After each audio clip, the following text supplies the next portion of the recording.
Tá sem requeijão, né? Eu também, e você? Oi. Ah, então tá bom. Aí ele mastiga. Não, eu não inteiro, né? Porque eu tô no velório, assim, só... Então, tia, o que eu tava falando mesmo que eu esqueci?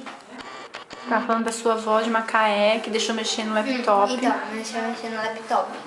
Aí, né, olha, tá mexendo no Orkut, né? Que uma coisa, tia, se minha mãe fala assim pra mim, Eduardo, você pode me esquentar no computador.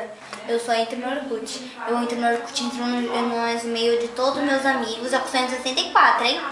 Aí eu entro no Orkut de todos os meus amigos, aí depois eu entro em todos, eu tenho 27 jogos no Orkut. Eu entro em todos os meus jogos, cuido de todos.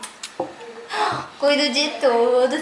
Aí depois eu vejo meus vídeos. Aí eu pego, vejo meus vídeos, vejo se tem algum que eu quero adicionar. Aí e toda vez que eu entro no Orkut dos meus amigos, eu vejo os meus recados e vejo os vídeos. Fica bem claro isso.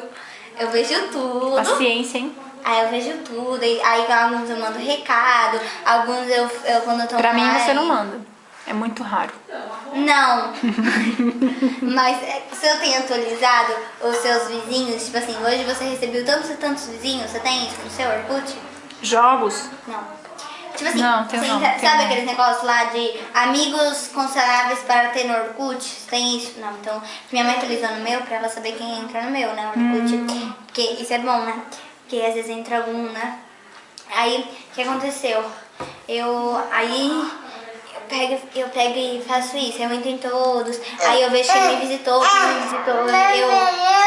visito também de novo, olho os aniversários e, tipo assim, eu entro, tipo assim, mas sabe o que é? Tipo assim, se você olhar no curso da minha mãe, eu não mando recado pra ela. É que, tipo assim, gente já fala.